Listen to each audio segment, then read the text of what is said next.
Dr. Carlton Bird, and I'm privileged to serve as the president of the Southwest Region Conference of Seventh-day Adventists. We are grateful to be able to partner with Dr. Cedric Belcher and the Grace Temple Seventh-day Adventist Church family on these special broadcasts, which are beneficial to all of us as we're concerned about our health. Not only are we concerned about our health, but we want to live longer and we want to live better.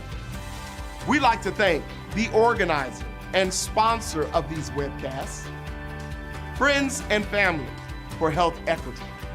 We thank you. And we thank all of you for tuning in. You're on the right channel, because I'm confident that all of us will be blessed today. Thank you very much once again for tuning in. Thank you once again for Friends and Family for Health Equity. Now, our host pastor, Dr. Cedric Belcher, will give us our opening prayer. Thank you, Dr. Bird. Let us pray. God of grace, God of mercy, we thank you so much for this opportunity that you have once again afforded us to share another webcast on a very important topic: depression, anxiety within the Black community. Father, we pray that this topic will be a blessing to everyone who will tune in today. Father, we pray that at the end of this broadcast, that somebody will get information that can change their church, their community, and our country. We thank you. In Jesus' name I pray. Amen. At this time, I want to turn it over to Dr. Gloria Wesley. Good afternoon to everyone on this webcast. Anxiety and depression in the African American community should be off the chart if you do listen to the news and read the statistics. Losses during the pandemic, lower life expectancy, higher incarceration rates, these have all been associated with anxiety and depression. But what are the facts? And what can we do to combat this onslaught? So we want you to stay tuned and share this YouTube link. We have 3 guests who work in the mental health field and a panel of our pastors, and they're going to give us some meaningful solutions and approaches to anxiety and depression. Now, remember that this webcast is providing educational and informational resources. It's not medical advice, and we always ask you to seek the advice of your doctor. After a brief video on depression and suicide risk, we're going to hear from our own Dr. Sonya Belcher.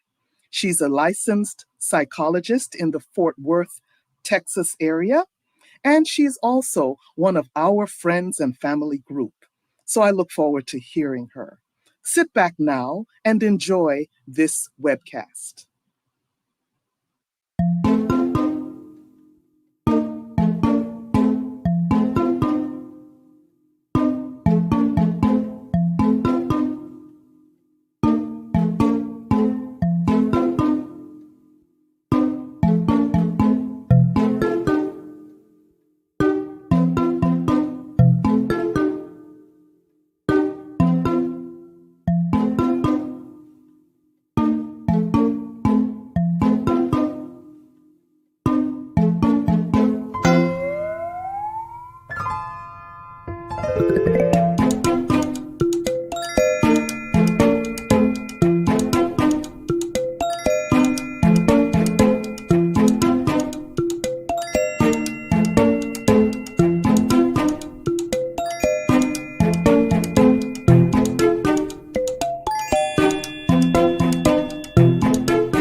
Hi, good afternoon.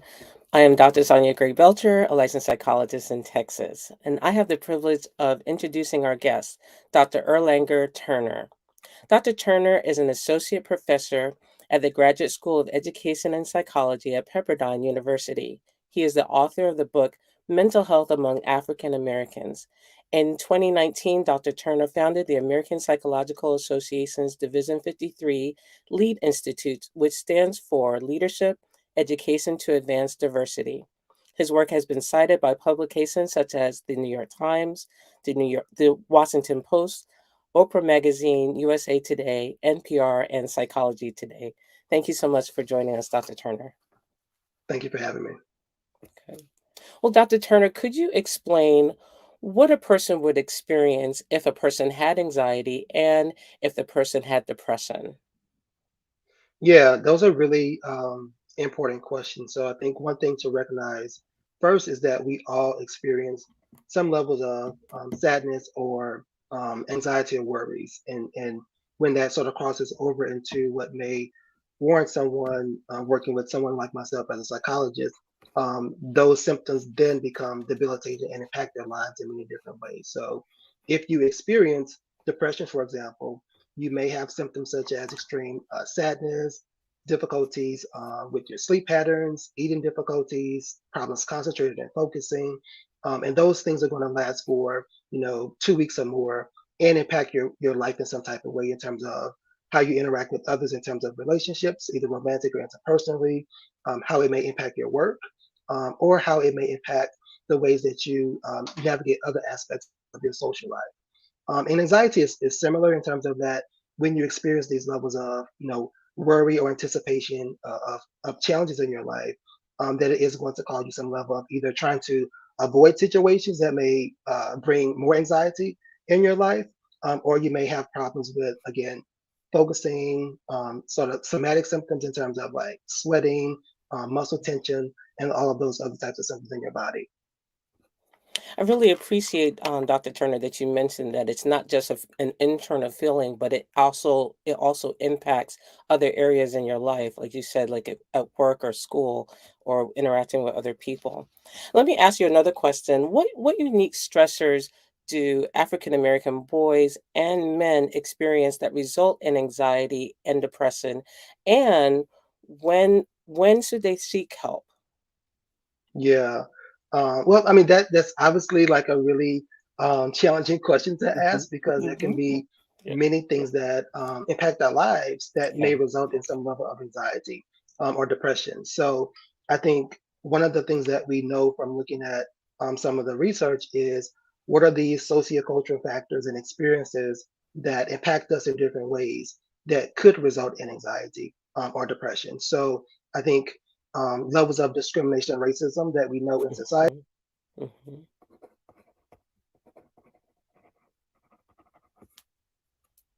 Mhm. And so we know from the research that for people who have encounters that are racist or discriminatory, that it can increase some levels of sadness or may result in depression, depending on the severity of those situations. We also know one of the big issues that we've been seeing, you know, frequently over the last couple of years are increases with police violence and police brutality. And that's something that I think, some of the research that recently came out around sort of suicide risk has been really drawing this strong connection between the levels of witnessing this type of violence in our community and what is the impact of that on our mental health.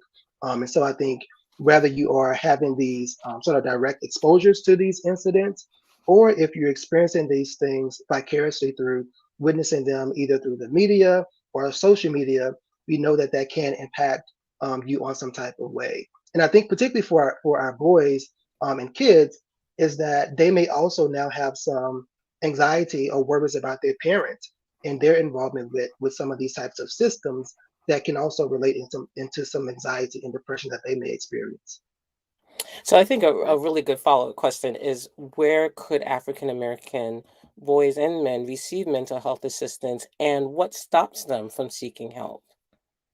Yeah, that's a really good question because we know from looking at research that males are oftentimes less likely to seek out Mhm. services. Mhm. So one thing I think is really understanding that there are a lot of ways to access care. We know that therapy is available. Some people maybe have some financial considerations that may limit access to those services, but I think now as more people are receiving services through, let's say, online therapy outlets, that's another resource and tool to be able to access care. So there are a lot of different directories that you can look into to find services. And so I encourage people to sort of look at those directories to see where is someone that's available in your city and state to offer that care. In terms of what are some of the things that may prevent males from accessing care, I think one of the big things that I talk about often is how we're socialized as males from a really young age around sort of help seeking or talking about our emotions and feelings. And so I think that is a huge barrier that can prevent us from getting care, and that we want to deal with these things that we are experiencing in our lives by ourselves, and that we don't see this sort of benefit sometimes in working with a professional to be able to address some of those concerns. And because we're not always sort of socialized to talk about our emotions and feelings, it can also be really difficult to want to go to therapy and then sort of sit with someone and talk about those things emotionally that we may be dealing with for that extended period of time. And so that can be really uncomfortable to sort of get into those particular spaces. So I appreciate this conversation because I think it opens up the doors to really talk about how we can sort of shed some light on addressing some of these needs, and also being aware that that emotional restriction that we're socialized to do engage in, that you're not the only person that may have that type of experience. So I just want to highlight a couple of things that you said, that how men are socialized not to express emotions, and that may prohibit them from going into counseling. And then, like as we're talking about it now, that it is beneficial to talk about these things. It is important because it does impact us. And as you said earlier, other areas of our life, like our work, interacting with friends and family. Let me ask you another question. In your book, Mental Health Among African Americans, you emphasize the importance of mental health providers' sensitivity to the different values and cultures of their clients. Please summarize ways the value system and culture of people from African descent differ from people of European descent. Yeah, that's a really good question. So I think, one thing that, one reason that I really emphasize that is that I think in our training, oftentimes we focus on being inclusive and understanding sort of diversity. But I think once we get into practice, that can sort of shift in terms of what people actually do in real Hmm. life. Hmm. And so that's why I wanted to emphasize that point. I think one of the big things that oftentimes comes up is this focus on sort of religious or spiritual coping. And I think what we know from the numbers is that in terms of Black African American populations, about 80 to 90% engage in some type of religious practice, or identify as being religious or spiritual. And those numbers significantly differ compared to white or Hmm. European Americans. Hmm. And so I think on one level, that is a huge area of social support and resilience to use those types of coping strategies. But on the other side, sometimes because we do are more likely to engage in religious types of coping, then that makes our desire to maybe go to therapy less. And so I think really understanding as an individual person in the public that there are ways to engage in therapy as well as continue those religious practices. And I think that's something that's really important for therapists to sort of acknowledge and have conversations with their clients about the ways that they can sort of work with them to address, some of these therapeutic aspects of it, but also how we can really empower them to continue to use some of those spiritual religious coping practices. I really love that you talked about that, because there's some people that seek therapists that will allow them to talk about their religious way of handling situations, or their spirituality, and I guess some people don't realize that. So you bringing it up, I really Mm, appreciate that. absolutely. So, so Dr. Turner, we're going to have a couple other people who will join us in our discussion. It will be Dr. Denise Hunter and Mr. Isaac Turner. I mean Palmer. Sorry about that.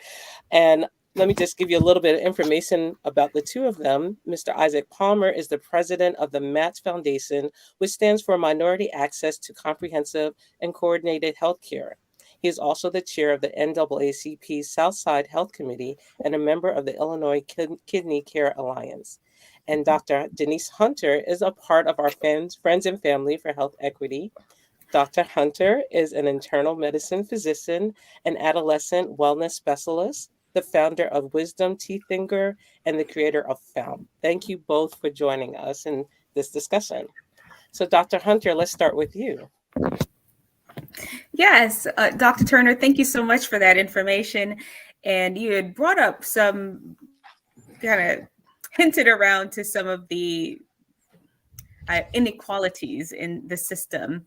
And I am a mother of 3 boys. And what advice do you have to share with myself and the viewing public on dealing with injustice and abuse of power? Yeah, that's a really good question. I think for me, one thing that is really important is that we are really intentional about having those conversations about injustice. And I think sometimes for parents, and I'm not a parent, but I know for sometimes for parents, um, you feel that pressure to always have the right answers to questions. And so because you feel like you may not be prepared to talk about these types of injustices and that emotional aspect of it, we may tend to avoid those types of conversations with our kids. And so I think that is really helpful to have those conversations with children about injustice, and that you also provide that space for them to sort of share and acknowledge what their perceptions are or experiences are in relation to injustice, so that way you can really understand how they understand the world.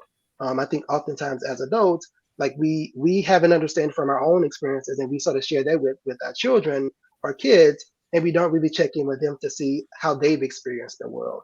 So I think it's really important that we sort of provide this space to say, this is going on in the world, or what have you witnessed in your school or in the community, in terms of some type of injustice or people being treated unfairly because of their skin, and really hear what their perspective is, and then try to sort of help them navigate what types of emotions they may experience through that. I appreciate you saying that. I was, as you were talking, I was remembering we just went to a gas station, my son and I. We have an adolescent son, and we just got a snack. Like, we both got a snack. We're walking out, and before we walked out, when we paid for it, they asked if we wanted a bag, and I said to my son, no. I said to the cashier, no, but I specifically asked for a receipt. And then as we walked out, I was explaining to my son, if you don't get a bag, you need to get a receipt, because you always have to prove that you paid for it. And that just goes, like, as you were saying, having these conversations is very important. Yeah, absolutely. And I think I still do that myself. And a lot of times people, I think at these places now, they start to not want to give you a receipt. I'm not sure why. And so I'm like, I always make sure that I get my receipt too, because you never know, how people are going to sort of perceive you. Like, as a society, we are oftentimes portrayed in the most negative light sometimes. And that's the first sort of bias or perception that people think about us. And I think particularly when it comes to like interactions with police, is that there isn't this grace that's allowed to white people when it comes to how they interact with police. But for us, it always, this bias or this perception of negativity or threats of harm is like that first sort of response. And so I think that's a really important point that you sort of brought up. I'm glad you brought up the perspective. Oh, sorry, Mr. Farmer, you go ahead. I'm just going to add on to that. The advice I got at that age was never leave a store running. And at the age of 47, literally 3 days ago, I caught myself stopping and calmly walking to my car as I left. Slow it down. Yeah. It's funny, Mr. Turner, Dr. Turner, you brought up that kids have a different perspective. And I asked my sons, what do they know about what's happened recently in the recent events? And 3 of them all had 3 different perspectives. One of them actually had no idea what was going on in the news regarding the recent events. And 2 of them, the one in high school had no clue. And the ones in middle school, they've heard about it. And I asked, have you and your friends had any discussions about it? Does it come up in conversation? They're like, no, we don't talk about that. So sometimes we think that kids are just spending their hours just worrying about this. And I mean, I have a sample size of 3. I know they're much more than that in the population, and they'd have friends though, and they're at school, and they say that's not, they're talking. I asked them, so what are y'all talking about? Well, what are we going to eat for lunch? And what lunch was the biggest subject. Mhm.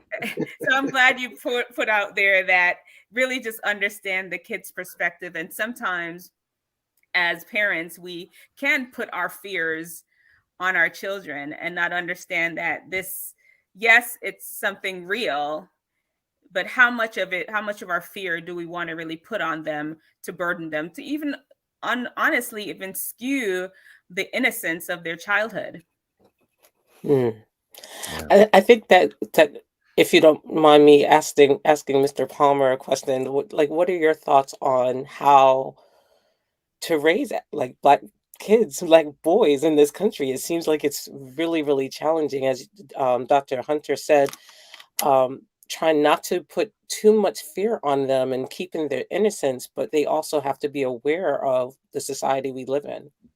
Yeah, I recently took Dr. Turner's advice when he said earlier, you got to get to a place where you're comfortable saying, I don't know, with some of these issues. And I think the majority of the help is just bringing up a topic, saying, hey, let's talk about it.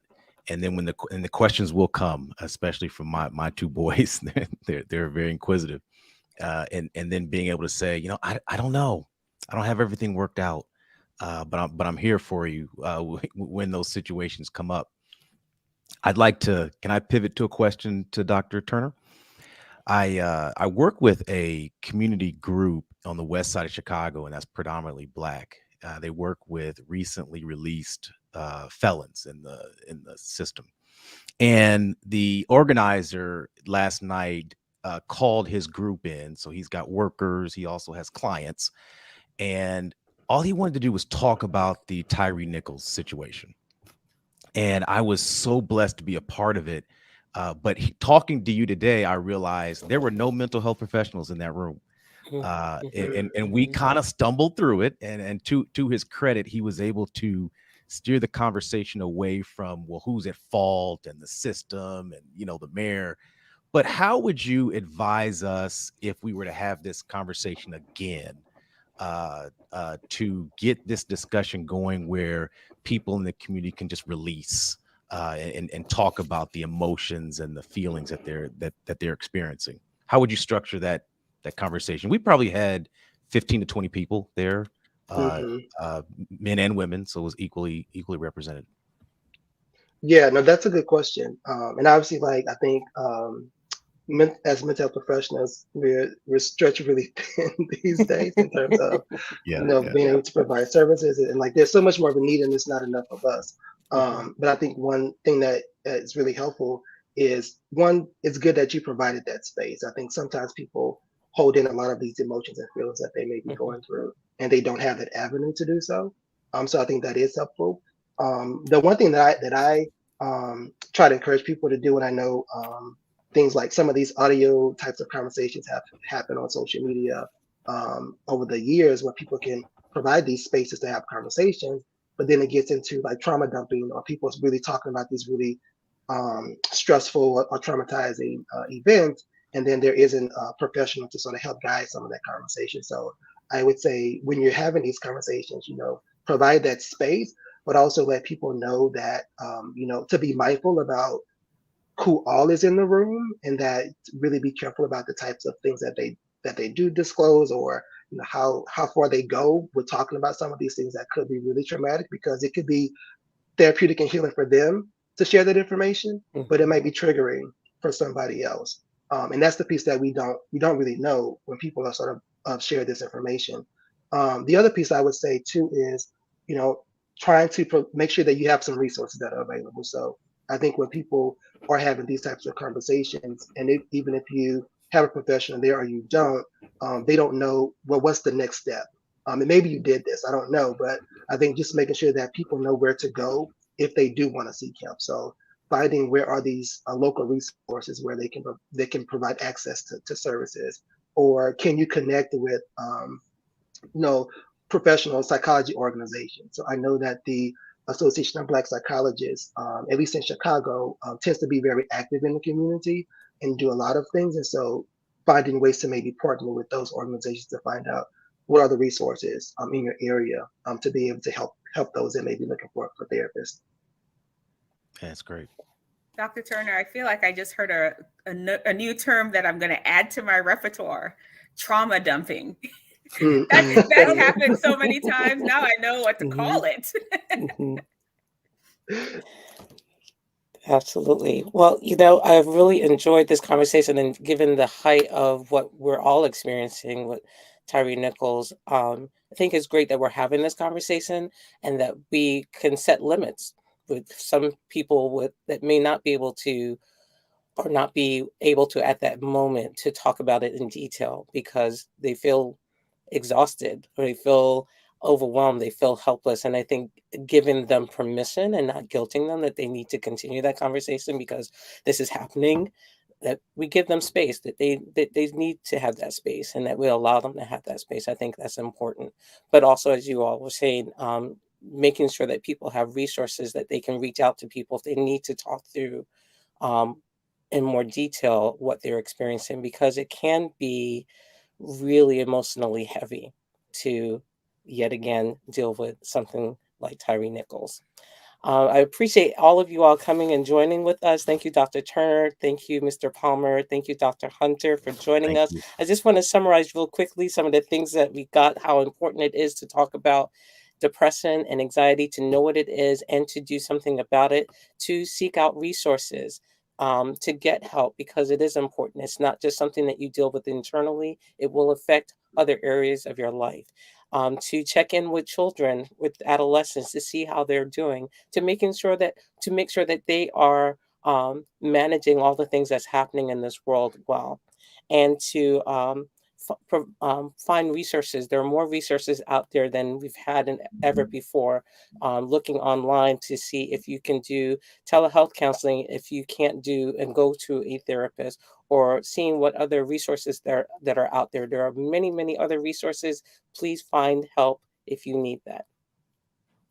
Next, you will see information from a Blue Cross Blue Shield study on racial disparities in the diagnosis and treatment of depression.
Good afternoon, everyone. I'm Dr. Leon Seard, and I'm excited to be here for this important discussion. We're also so excited to have with us a mother-daughter psychologist, Dr. Cynthia and Allycin Powell-Hicks. They are certified mental health relationship experts, as well as television personalities. You may have seen them hosting Like Mother, Like Daughter on Discovery Channel and OWN. Thanks for being with us, doctors. Thank you, Doctor, for having us. Yes. Yeah, thank you for bringing us on here. You have my boy Earl over there. I haven't seen him in a while. I was like, I wish I could have talked to him too. Well, we'll have to make that happen one way or the other, Yes. Ladies, in our current climate, especially in light of the COVID pandemic and the social tension and political polarization, mental health has become an issue, as this whole webcast is about. Anxiety disorders are the most common mental disorder in the United States. But data show that for Black women, anxiety and depression are more chronic and the symptoms more intense than their white counterparts. Can you enlighten us a bit on one, describing how and why depression symptoms and diagnosis are uniquely different in Black women? Well, first, there are compound issues that are being faced by marginalized communities, which the African American community is obviously one. So having to deal with typical stressors that a lot of people deal with that can impact and compound and create depression is one thing. And then we're also dealing with systemic racism. We're dealing with lack of access to medical treatment. We're dealing with other stressors in the life of having a lack of access to other types of resources. And so we are seeing this compounding impact, and then not to even mention or forget to mention ACEs, adverse childhood experiences. So African Americans might be more likely to experience ACEs, which are things that happen in our early life, things like poverty, things like abuse, witnessing violence, noise pollution, lack of access to education, and these types of things can build up and impact the way that we experience ourselves with mental health, as well as can impact physical problems in the future. Yeah, I'm glad you brought that up, Dr. Ally, because past trauma, I think, really plays a major component in this, and the way that we were raised as African American women in a racist environment. You can't unring that bell. So it's how do you process it once you are realizing that you are developing some of the depression or the SAD pathology or symptomatology. And we as strong Black women have been told that we can conquer and handle anything, and we really don't have to go outside of our community to seek support. So then it's not a surprise why we appear to present sicker once we come in for medical and mental health treatment. Dr. Cynthia, you kind of must have been reading my mind, because I was about to kind of go there. Dr. Ally, you mentioned racism, and Dr. Cynthia, you mentioned the strong Black women. You know, we know that Black women are faced with racism in this country, and we know about the stereotypes and the memes and the tropes, Mammy and Sapphire and Jezebel, the angry Black woman, the strong Black woman. Could you expand on these challenges that affect Black women's health? Absolutely. I think the biggest trope, like the one that my mom brought up, is this strong Black woman, this magical Black woman narrative, this idea that no matter what you put on top of us, we're going to handle it, we're going to deal with it, we're going to muster our way through. And I think there's a difference between doing something because it is adaptive and doing something because it is forced upon you. It is just what you have to do. So it doesn't necessarily make us better, stronger, more capable of dealing with things, because you can. There's a point where stress can be helpful, right? We talk about like eustress.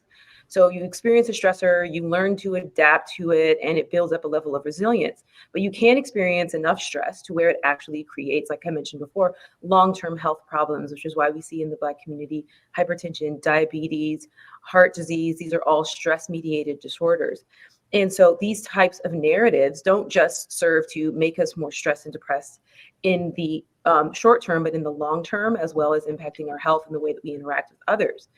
And then we have them being repeated through media. So like you mentioned, like the Jezebel, we see the Jezebel commonly in media spaces. Pam from Martin was a good example of a Jezebel, kind of the woman that's like, nah, boo-boo, honey child, nah, you ain't gonna do that to me, not today, And it kind of gives this impression that we are always able to kind of like manage, right? Somebody comes to us and says something we don't like, we're able to defend ourselves, take care of ourselves, but it doesn't give for the breadth and the diversity of how African American women express themselves emotionally. We're not all going to be able to do that all the time. Sometimes we're going to say, that hurt my feelings, I'm feeling vulnerable, I want to be sad.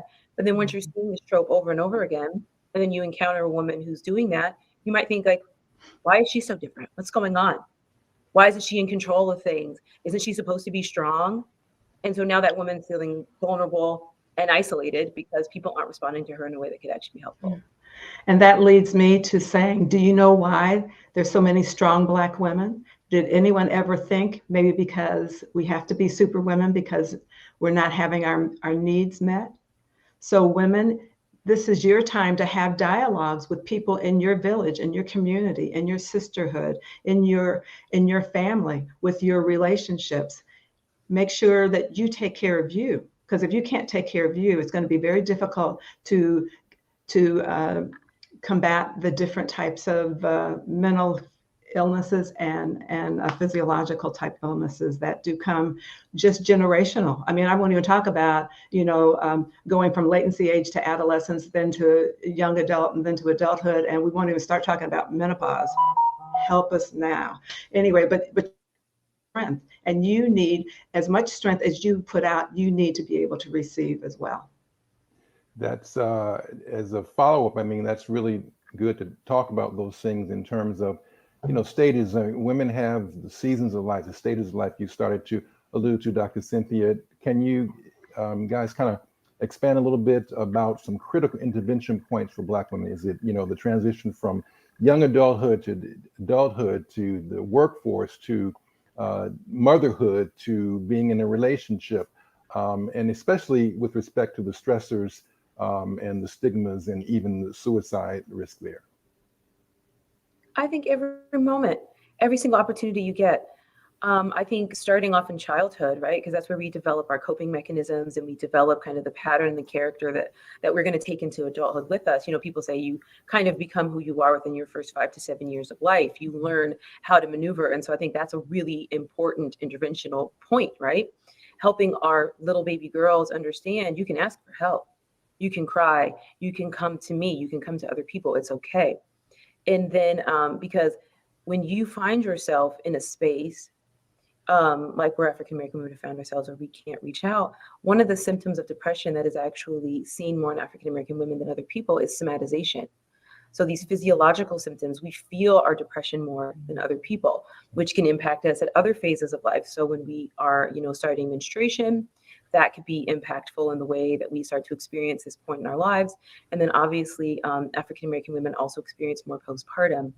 And so at that phase where now you have a woman entering her adult years and starting her family, because some of the risk factors for postpartum are a history of trauma as well as a history of depression. And so if you haven't been engaged in regular treatment or therapy or kind of know the flow of how therapy works, it might be hard for you to reach out at a point when maybe something's going on like that. And then obviously during your years as you're getting older, there's this idea of generativity versus self-doubt, or generativity versus stagnation. This idea of like, what do I do with my life now? I've lived most of my life. Where do I go? What do I give back at this point? And these are all really important phases where we need to be checking in with ourselves. But really we need to be checking with ourselves all the time. All the time. Yeah. Yeah. Thanks for that. That opened up another thought that I was having, because as you transition from motherhood, from losing a spouse, from empty nest syndrome, even though I might say this generation, I've heard a lot of stories where the nest is empty for a minute, but then it comes back. So how do you still have your needs met? How are you still taking care of your adult children now without stepping over the lines too much? So the main situation that I would really encourage is communicate. Monitor yourself, monitor how you are experiencing life throughout these different phases of life. And don't be afraid to ask for help. You are human. You need the help, because nothing is worse than when I've seen people that they have refused or felt uncomfortable receiving the help when it's something that's minor or preventable. And then it's full blown after they've already tried all the different antidotes that their neighbors have told them or their family members or church members have told them. And then they end up in the emergency room with major disorders like major depression. And at that time, it is totally full blown. And then you have to take, measures of possibly hospitalization. So if you can do prevention, go ahead. I was going to say, just kind of pick out, almost like a Ken, you continue to read my mind, Dr. Cynthia. So, I mean, okay, when don't you say talk that, about to avoid the getting to the emergency room. So what we talked about racism, we talked about seasons of life, we talked about the uniqueness of the Black female. What are methods of treatment or management, either try to prevent you getting to an acute blown out phase, that can be done, whether it's traditional treatment or complementary treatment, or even some innovative interventions that you might know? Yeah, well, as a coach, I'm all about the innovative treatments. I am truly a renegade. But I think that there's multiple ways in which treatment can happen. You have definitely the importance of licensed clinical practitioners, therapists, psychiatrists, psychologists, social workers, master's level therapists, getting the psychological work done, as well as the biological work. So I've been talking a lot about the intersection of mental and physical health because we are a connected holistic system. One impacts the other. So going and getting your regular checkups every year, going and getting your dental work done, getting blood work, looking at your hormone levels to make sure that everything is functioning in a way that is efficient and effective. So that's another part of your team. And then even if you have somebody on your team that is maybe a coach or someone who can help you to reach some of the goals that you have immediately in your life. But I really think for us as people of color, it is also important to look for decolonized clinicians. So looking for clinicians that understand Blackness, the experience of the diaspora, and how these interventions might work for us as opposed to working for European Americans or white Americans, because it's different, right? We've established we have different stressors and we also have different ways of coping. Like they mentioned in the last segment, church and religion is a part of our reality. And we want to be able to talk about our spiritual expressions. And it doesn't just have to be Christianity. There's a number of different religions that Black folks participate in. And we need to be able to connect with a clinician in as many parts of our lives as possible. And so, and you might not be able to find a decolonized clinician, obviously, initially, but, they say therapy is like, finding a good therapist is like dating. Yeah. Well, that's, go ahead, Dexter, I'm sorry. No, go ahead. Okay, I was going to say I want to bring in two others here who can probably give us a little bit of some real life contribution to this discussion here. I want to bring in Ms. Carla J. Wright, who is a grant specialist and Christian writer and singer from Indianapolis, Indiana, and then Chaplain Gail Masando, who greets us from the motherland. She joins us from Johannesburg, South Africa, where she is a life and recovery coach and founder of the Social Safe Place for Women. Welcome, ladies. And I want to, I don't, if Carla's gotten in here, I don't see her, but we'll just kind of keep going. And Gail, as we talked about here, we know that in the Black community and the diaspora are not monolithic. And these mental health issues affect everywhere. They're not limited to Black women in America. Can you share us about what your experiences and your work there in South Africa? Well, one of the things I can share this evening is that we're in load shedding, which means we don't have electricity for 2 or 3 or 4 hours of the day. And it just happens that at this time of the night, we're experiencing no power. So as it relates to the mental health issues that affect Black women, women of color all over the globe, we face similar traumas and stressors. I was so happy to hear the mention of mental health and biological health, and that they work in concert with one another. And in my practice as a counseling therapist, one of the things that we're faced with, we're not 30 years old in democracy yet. So we're still dealing very closely with the issues that were left, or we're still dealing with issues of apartheid and how it affects the family unit. And so we find that we're dealing with, which is not unique to South Africa or the continent or America, but we're dealing with female heads of households and single women. And we're dealing with children heads of households as young as 10 and 9 because of what the HIV/AIDS pandemic did to our community. So we're having young girls having to really take a stand before having a childhood. They're becoming the sole breadwinners. They're becoming the disciplinarians. And so they're losing their childhood. They're not having it. We're also, unfortunately, we have the highest rate of gender-based violence and rape in the world. Mm. Now, I don't know if it's just that we're taking statistics here in Southern Africa. It's kind of hard to have that kind of effect.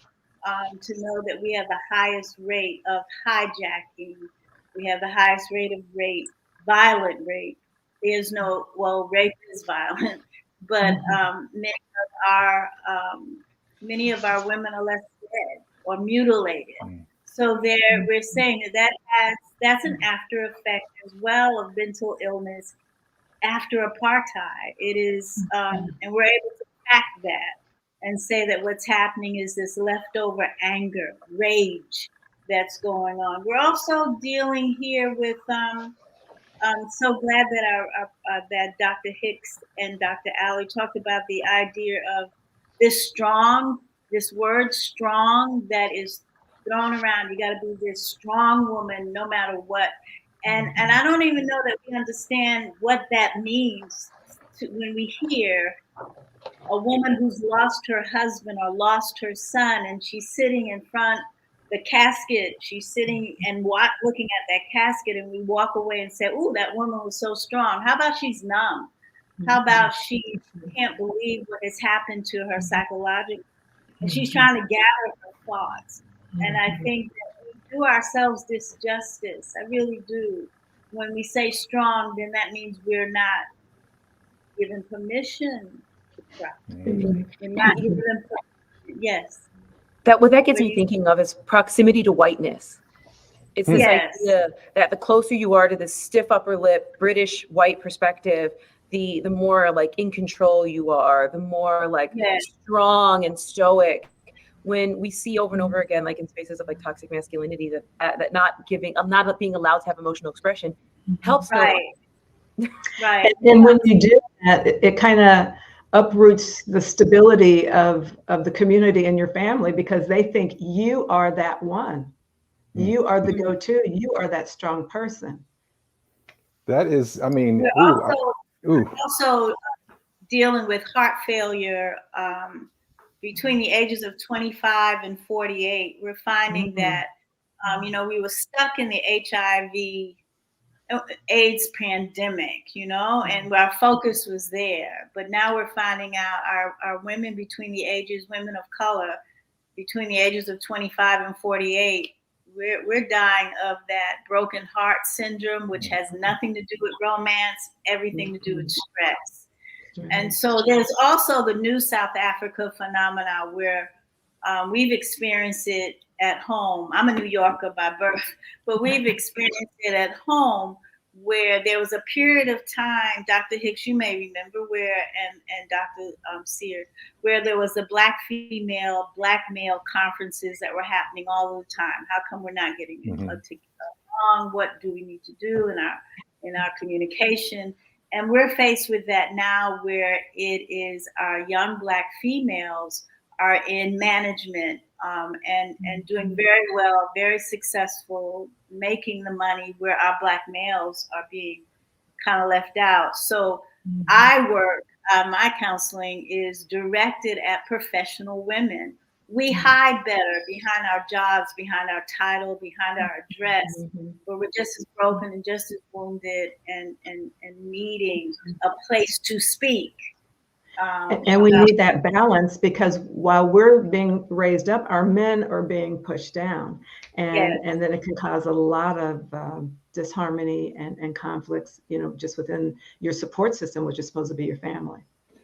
Oh my, this is just so rich. I mean, I wish, since you kind of alluded to it, Gail, and just kind of as a last thing here, if I read a prayer that Iyanla Vanzant wrote in response to the Tyree Nichols situation, and it seems like it's analogous to what the women in South Africa experience. I'm just wondering if you guys would really quick and rapid, what advice would you give, what counsel you give to mothers who are suffering under this trauma repetitively every day in South Africa and too often here in America? Well, me, I believe in communication. Don't hide anything. It might be, you know, but make it age appropriate, because they're going to experience it.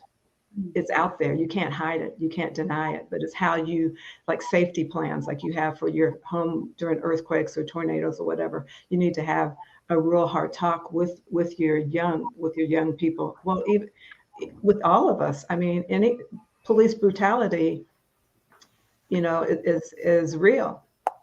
And my heart goes out to mothers of sons, because they're targets. We used to, and Jack and Jill talk about sleeping while Black, driving while Black, breathing while Black. You know, it's real. It's real. So we need to communicate better regarding it, not to be afraid of it, embrace it, and move forward, and, you know, just be self-assured and know that you and your family can do the best that you can do with what you're given.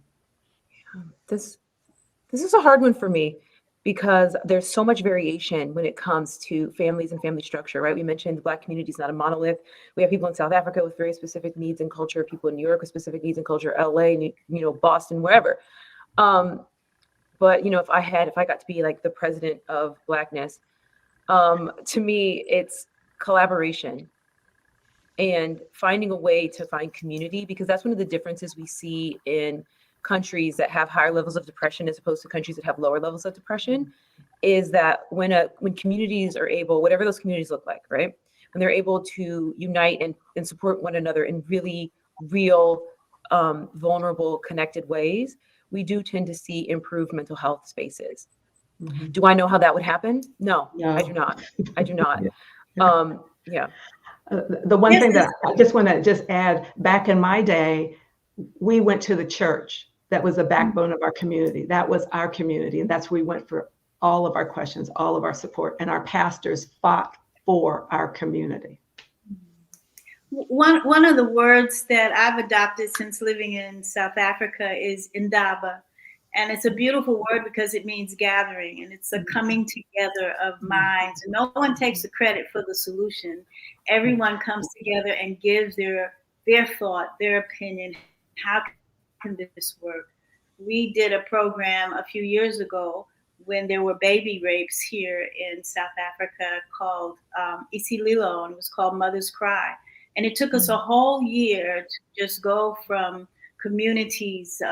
We spoke to mothers and daughters. We spoke to fathers and mentors and their sons. We spoke to professional, you know, mental health workers. And we came away, it took us a whole year. We were not rushing, we were having conversations. And out of that year, we ended up, and it's 15 years now, we have a family abuse prevention center in Soweto. And that took some time, but it was focused. And so that has to happen more and more often, you know, that these quilting bees that our mothers and grandmothers used to have in the South of America, those quilting bees were therapeutic right then, because we got together to speak and to talk and to share. And we can never do enough of that kind of community, all ages, all stations of life, and being able to share honestly. This is, thank you so much. I wish we had more time, because I mean, this could go on and on and on. But I want to thank all of you for kind of helping us to see and be reminded of the importance and the issue of mental health to Black females throughout the diaspora. And really thankful for letting us to see, you know, that you need to be cognizant of what's going on with yourself every day, that there is hope out there, and that, you know, you can, there are ways to navigate, and that you're not alone in this struggle. Thank you so much. I have to tell you, Gail, I'm this top I got when I was in South Africa as well. So, and thank you so much for this platform. Yeah. Oh, yes. And absolutely. You know, it was like all of you kind of touched on the idea of the spirituality, and we've alluded to it earlier. And we, as Dr. Alley said, you know, the church has been historically the place where we find refuge from stressors and that compromise our mental health. But there's a recent Pew Research Center project that found that the Black church was the most stigma and closed space for mental health illness. So there is some disconnect there. And I think we're going to have our pastors to talk about that on the other side of this introductory video. I'm all for decolonizing the church too. I think we have to do our work. We have not been doing work to decolonize the church. We've got too much whiteness up in there. Please don't get me started. I will go on forever. Please don't. Yeah. I'm on board too. Thank you once again. Thank you. Good night. Good night.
Welcome to the Pastors Panel Discussion. I am Dr. Cedric N. Belcher, lead pastor of the Grace Temple Seventh-day Adventist Church in Fort Worth, Texas. And with me is my colleague, Pastor Kelvin Watkins II, the senior pastor of the Forest Hill Seventh-day Adventist Church in Forest Hill. Pastor, welcome to the Pastors Panel Discussion. I'm glad to be here. Appreciate it. Awesome. We have a short time, and it is possible, I'm told, that Carla Wright might join us as well. But we have a short time, and if you were following the previous segment, I heard terms like we have to decolonize the church. I heard that the Black church has always been the backbone of spirituality within the Black community. And there was a research that said that 63% of Black responders believe that admitting mental health is a sign of weakness. And so to you, Pastor Watkins, to you, Carla Wright, how do we counter this stigma that we find within the church and the Black community? Oh, thank you for that. I would say that, unfortunately, a lot of the stigma that we're seeing regarding mental health is looking at in terms of the idea that someone's going to say, okay, now you're crazy, or, oh, there's something wrong with me, or, oh, or you're going to stigmatize me in some way. And so it's always kind of presented as kind of a form of weakness, or the idea that you're kind of beneath someone when you're dealing with a mental health challenge. And I think that's something that we really need to tackle head on. We have to avoid overly spiritualizing some things. When someone may be dealing with an actual mental health crisis, someone's dealing with bipolar disorder, for example. Yes, we're going to pray for you. I believe in the power of prayer, but I also believe in pills. I pray, but take your pills. And unfortunately, that's kind of the struggle that we're dealing with here, is that when someone is dealing with a very real mental health challenge, I believe in the power of prayer, but we also have to trust in modern medicine. We also have to, again, have a strong support system around people to where if someone is struggling, our first response as a church cannot be judgment or you're less than, or don't say that. When someone's having a crisis, we'll say, don't say that, don't say that. No, church needs to be a safe place to where someone can be vulnerable. If you can't be vulnerable in church and find someone who you can talk to in church, then where can you find that. And so that's the challenge that we are wrestling with. I want to piggyback quickly on that point that you said, and then I'll bring in Carlo Wright. I believe that we as a church have medicated mental health with prayer and prayer only. And we got to do more than prayer and prayer only. Carlo, what do you have to say? Yes, I certainly agree with what the pastor said. I remember I have dealt with depression for over 50 years. And one of the most disturbing things I encountered in church recently was to be vulnerable and share some issues that I was facing. And someone implied that that meant I was not spiritual. If I say the word depression, the assumption is that I cannot be spiritual. Somehow I'm not including God in my life, which is absurd.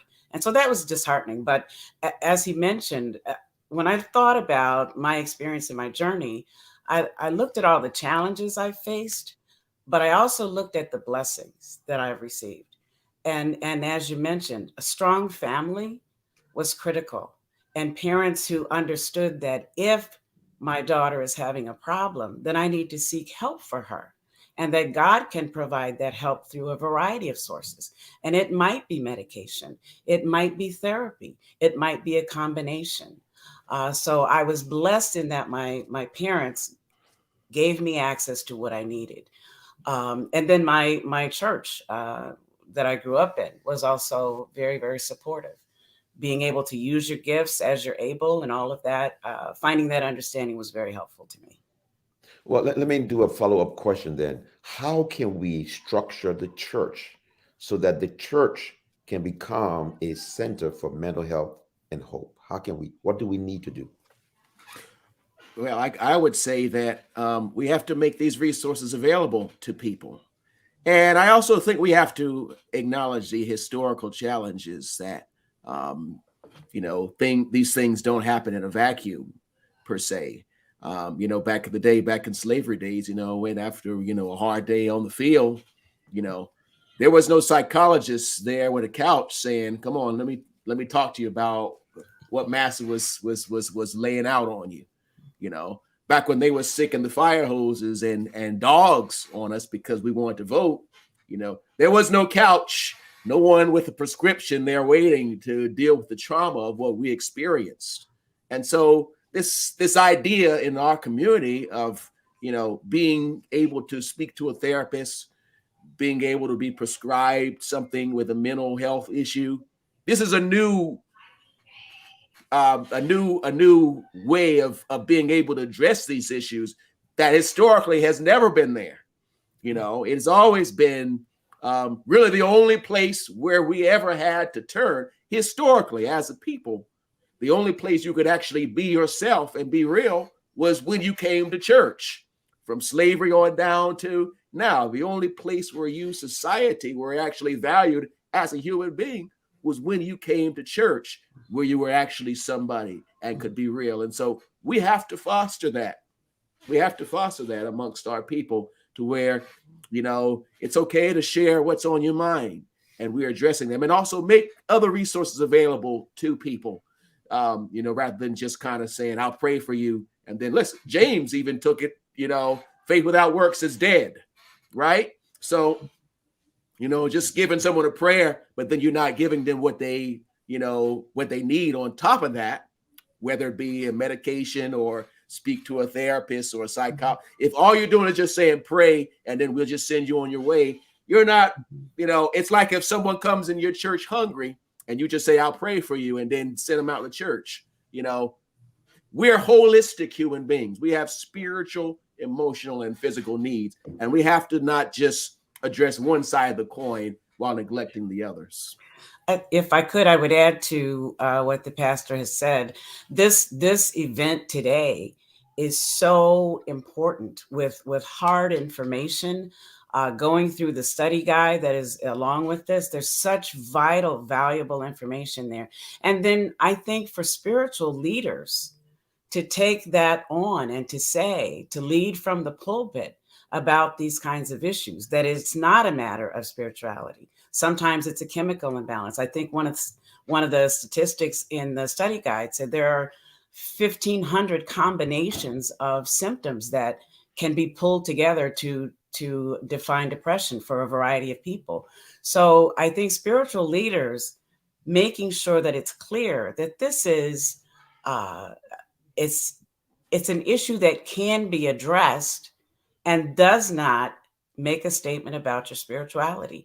I thank God that he has walked this journey over 50 years with me, that he has sent me to the right therapist, that he has sent me to the right doctor, that he has, in those times when I need to pull myself up out of a pit, he is there with me. But to say that, you're just going to pray it away, that has not been my experience, which is not to say, we know God's healing power is unlimited, but he chooses when to do that. And if that's not happening, then make yourself available for all of the other things that he has provided for us to turn to. Wow, I love those comments from you, Pastor Watkins and Carla Wright. We can go on and on and on and on in this segment, but our time is running out. Once again, I want to thank you, Pastor Watkins, and thank you, Carla Wright, for your input on how we as a church can not only be a past tense, but a present tense in terms of helping our community cope with mental health issues. Once again, thanks to each and every one of you. We have just concluded talking about the church, that we need to deconstruct the church, like one of our panelists, one of our experts said, that the church needs to return to what it was back in the day, a center where our community could go to for refuge. And our refuge includes any kind, not just spiritual issues, but any kind of issue that impacts our community, especially so mental health as well. Again, we want to thank all of our panelists and all of our experts, thank our production crew. We want to thank you. Make sure you look around for our next date, for our next webcast, and make sure that you can have access to our companion God as well. God bless you, and let's have a word of prayer. Let us pray. God of grace, God of mercy, once again, we thank you for this awesome topic that we have discussed, and all the experts who have brought in the various expertise to open our eyes and to share with us pertinent information that can help us and help our community. Father, we pray that we will be able to continue to march front and forward in making sure that this mental health issue does not destroy our community, that we can make a difference, that the church can make a difference, our experts can make a difference, and then we can trust in the power of God, that God can make the ultimate difference as well. God, we thank you. Bless us all, we pray in Jesus' name. Amen and amen.